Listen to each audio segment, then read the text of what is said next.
I'm Aman. I work for Citibank, but everything I say here doesn't reflect the company, just kind of our experiences.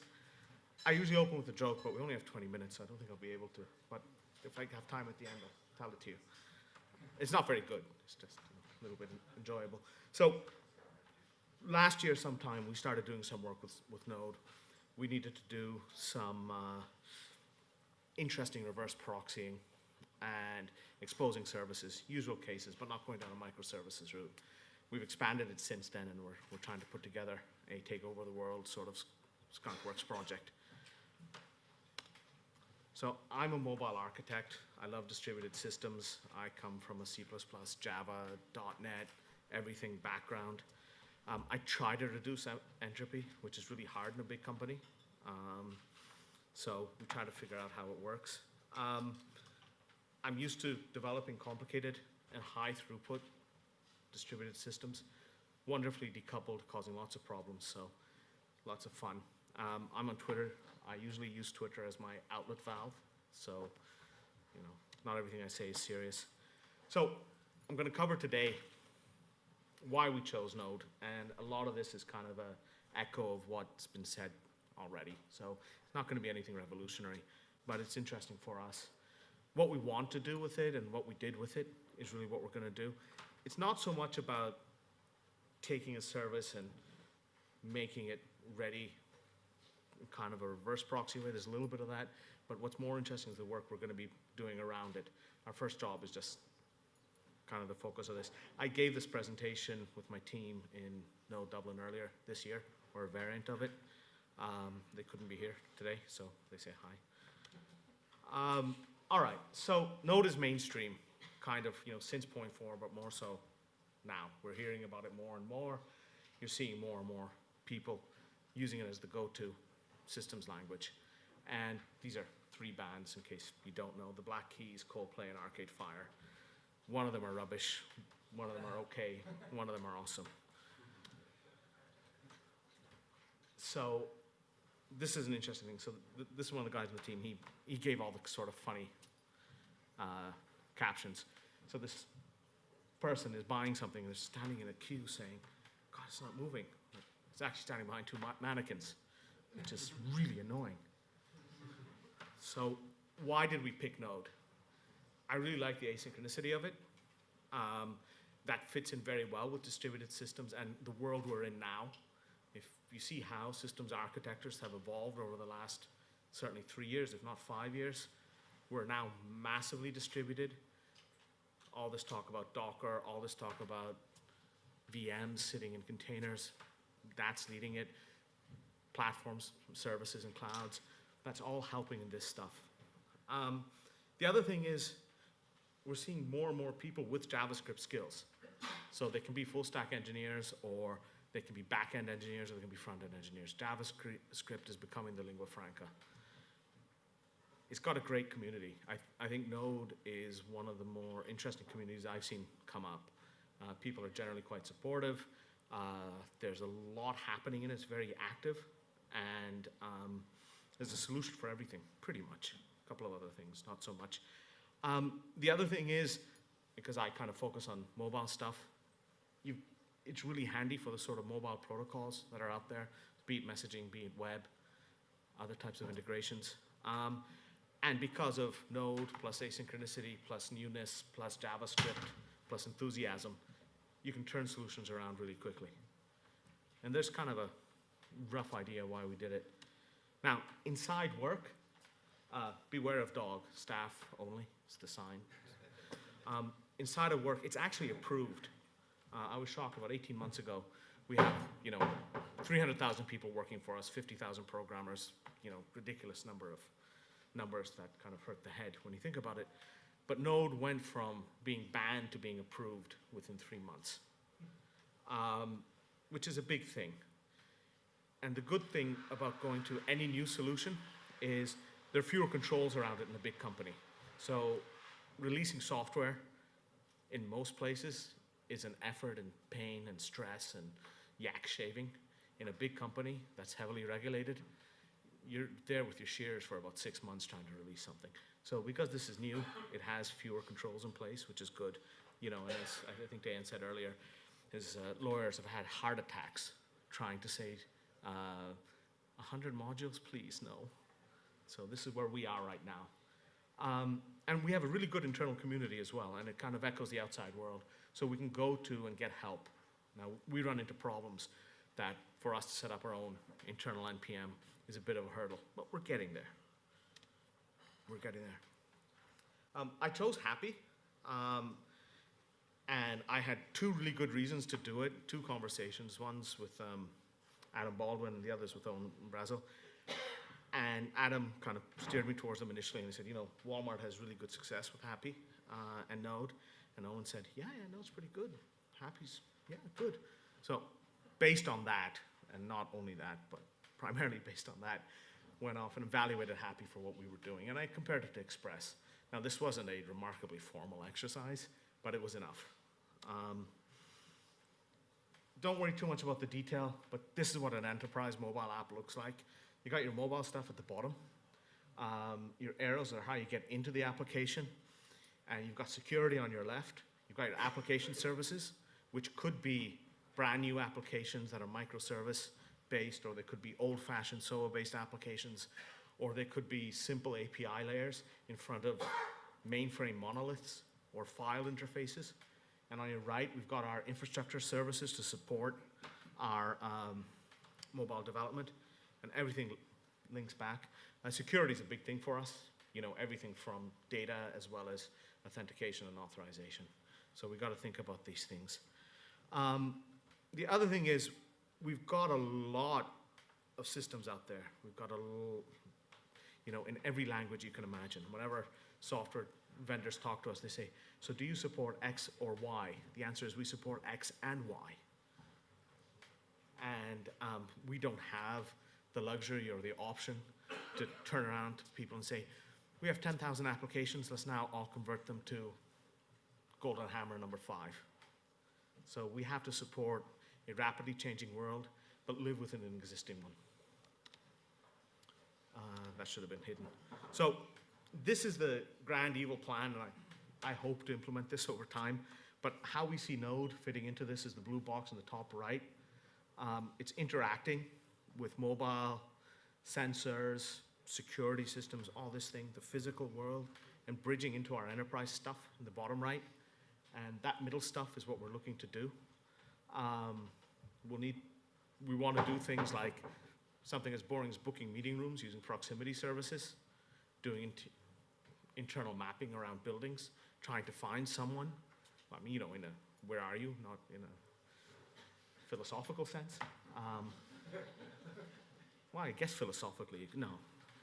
I don't think it's appropriate for the workplace, but, and then, so we need to censor up the building and censor up the environment, allow payments to happen, allow people to access secure areas, pick up secure printing stuff. Printing's a big thing. We've got a vault in our basement in Dublin that has iris scanners, which is really cool. So in order to support that, we're beginning development on things like eventing engines, access services, printing services, and that's to access the magical world of the enterprise and the right, as well as having our own systems. So that's kind of the plan. What we did is this, right? So the first part was just a simple, well, it's not that simple, but it's a reverse proxy, if you like, to allow us access back into our internal websites and resources over this thing we're calling a secure browser. The blue box again on the right is there. So we have a gateway appliance which does the SSL termination that Jeff mentioned and does some additional security checks. We use OAuth 2 to get in. The gateway appliance calls into our proxy, so we know who you are coming in, so we can start doing things. And then we fetch pages on your behalf or resources on your behalf and bundle them up and send them back to your handset or device. But it wasn't easy because we came to Node kind of new. So there's me, and my job unfortunately doesn't mean I can spend 8 hours a day coding. We have a team with varying skill levels mainly from the OO world, Java, C#, lots of Ruby. No assembly language. People don't know assembly anymore. Terrible, but there you go. So what makes happy easy is it's just one line of code, the famous one line of code that you need. The rest we have here is about setting up logging and allowing instrumentation to happen when things fail, which is really cool, right? It's quite straightforward. It's reasonably performant. And it allows us to iterate quickly, because I think it was said earlier in two of the previous talks, we know what we want to do, but we don't know down to the nth detail of what we're doing. However, we do know we need to do something like this.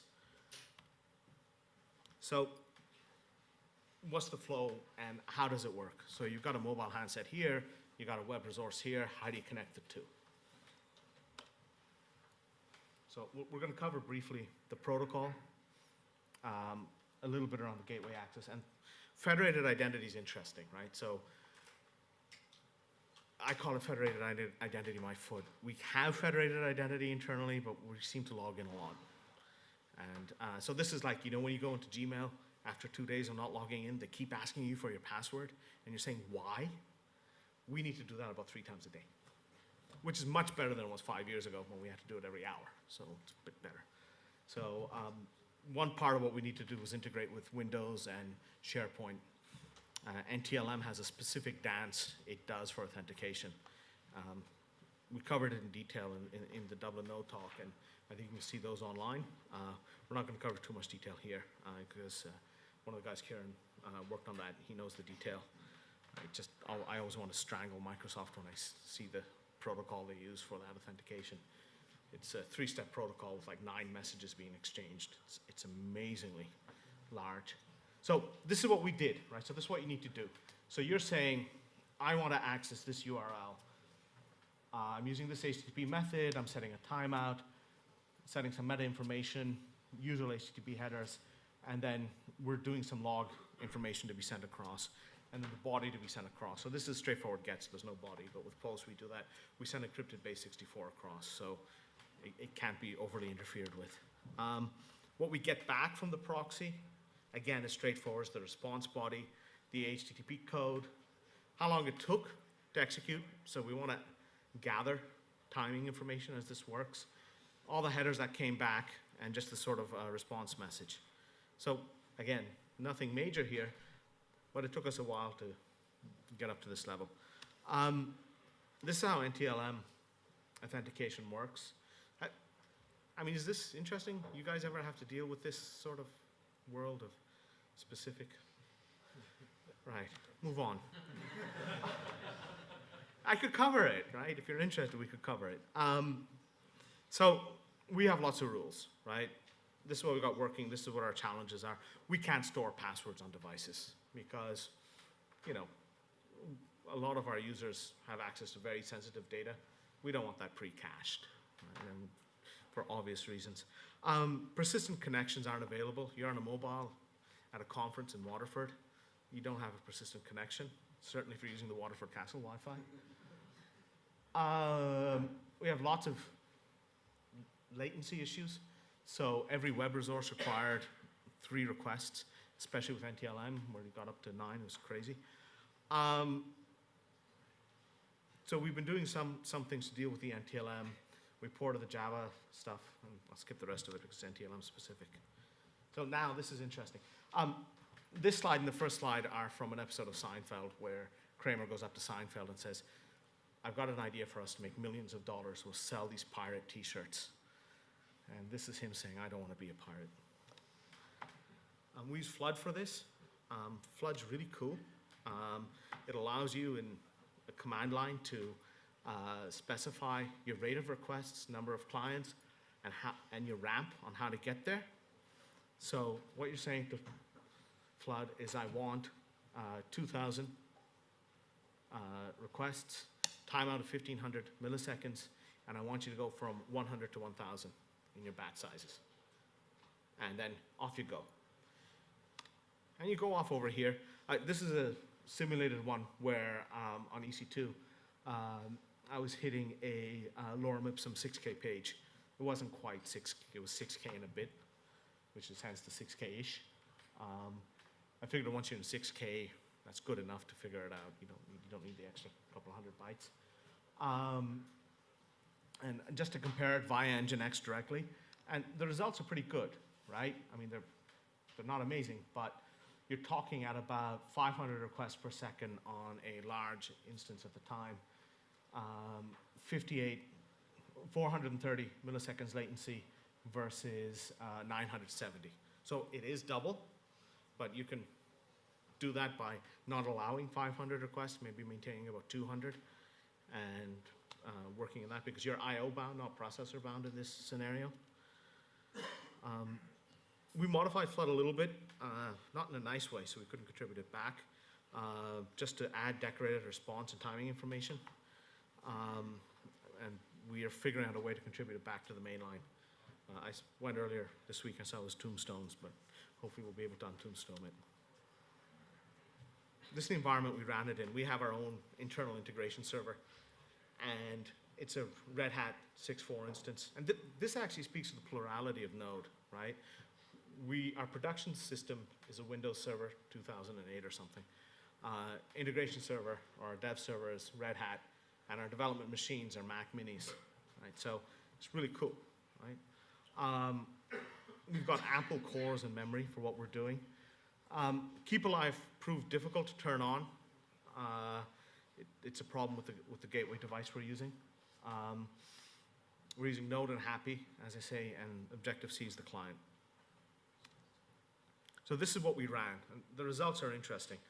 And the results kind of speak more to, I think, our infrastructure and less to Node, but there is a little bit of Node interesting bits in there. On a direct Mac-to-Mac connection, at 1,000 requests per second, we were seeing about a 2-second latency.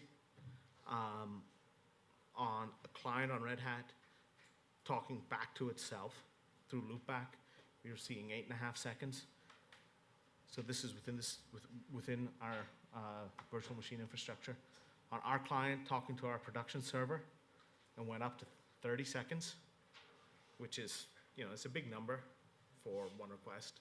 Just, what you're trying to aim for in a single HTTP response time is under 500 milliseconds in a real world where life is good. What's acceptable? You might get away with 2 seconds, maybe. 30 seconds, people will start considering life options. And when we went and connected via the iOS devices, all external networks, we couldn't even get up to 1,000 requests per second. At 100 requests per second, we were at 17 seconds. So it's interesting because we were surprised at these results because this doesn't speak of Node or anything.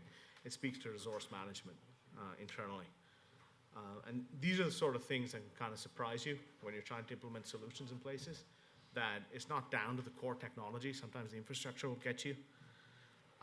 We did some further investigation, and we plotted the time and measured the time to invoke the downstream server. It was always the same server downstream, a static HTML page. And it's about 20 milliseconds on the Mac and about 250 milliseconds on the production-like environment. Our gateway service is only adding 50 milliseconds, so it's a statistical blip. But we need to kind of look at a little bit of how we're dealing with our concurrency and request servicing. But the infrastructure is doing something. And it seems to be doing something, not just in the compute infrastructure, but also the network side of it. And I don't know, because if it's all JavaScript or something, God knows what it's doing. These are the 3 results. So we have Red Hat to Windows is the green line. The red line is just the Red Hat loopback. And the really nice line at the bottom is just the Mac developer machines. We used Excel to graph this. So as you know, whenever you see an Excel graph, don't trust it. It does things like this to make it look nice. But the main thing to look at, kind of skip anything prior to 500 milliseconds. I did this really cool result, right? So these are bar things I use for stock trading, and I used it for latency stuff. The top of the lines are the 99th percentile measurements. The top of the bar on each line is the maximum, and the bottom line is the minimum time taken for the requests. So, in a real world, you would not want to see too much banding of that, but you do see banding. So where you see banding, you need to go in and see what the distribution of request servicing times are, so you can improve your deployment of it. So at 1,000 requests per second, our bands are quite large, but they actually start kicking in at around 500-600 requests per second. So you need to go into that. Does that make sense? Is it really boring? Yeah. I know I'm between you and lunch, so ish. I think there's one more after. On the network itself, that banding gets more severe, as you see. We had this interesting result. 300 requests per second seemed to be this magic number where things worked really well, and then they got slow again. And it just really weird how it did that. So we're still, this is a great sort of science project for us to go down and pick away at the CRUD and see what's doing it. Sorry, the secure infrastructure. But these are our operational challenges. It's kind of like what you got to deal with. But overall, the experience is excellent. And we're finding things like enterprise and legal approvals are proving a little bit difficult. But with Node, you're kind of welcoming the new system architectures. And things are changing to address that, both from an organizational and data center point of view. And we're seeing that happen. So why that matters is, I guess, if any of you are in consulting or dealing with larger companies or work for them, you kind of have to appreciate that internal approvals and buy-in is important. Whether you're making the decision or bringing people along with you. And these things can come along with that. It's interesting, we're a little bit ahead of our current operations, so we're talking with them on what the best way of doing these things are. And you have really interesting conversations, because some of the reason why these processes are so slow is the virtual machines are allocated on hardware that's over capacity, clearly, right? Or I think. And you just got to work through it with them to see how to get there. The other side of it, some of the bits of nodes, we've seen it mature a lot over the last few releases. And I think Jeff made the point, don't use it entirely for all your security things, but we have like certain requirements that we have to run all our HTTP endpoints as HTTPS. We just do. And then we need to have certificates which need passwords, and because it's a scripted language, the passwords are sitting there in the open. And that causes us problems, because our security people say, no, you can't have passwords in the open. And you end up doing these interesting dances, and we're trying to figure out how to get around that. But these sort of little bits and pieces. But we've learned a lot. Like, we're actively going back, refactoring the pieces we've done, trying to make it more native to Node. Some of the learnings that were up earlier, the 9 lessons, we certainly were egregious on 3 of them, I'll admit publicly. Maybe not all 9, because we don't have our own internal Node NPM. But the teams enjoyed it a lot. And the interesting thing is, we had a couple of other services we had to bring up, and they said, we don't want to do it in Ruby, we want to do it in Node. And that's really good, right? So it's something. The other thing is, we're working on getting auto scalability around virtual machines, elastic scale with it, sitting in HA proxy in front of it, and hopefully we'll get there. Because when I've been experimenting with this stuff off network, elastic environments help a lot. If you're just doing one thing, it's okay, but we're going to be doing 2 or 3 things around it, so it's going to help. And Aaron Hammer's post on best practice that they did in Walmart last Thanksgiving, Black Friday, is immeasurably helpful. So, thank you.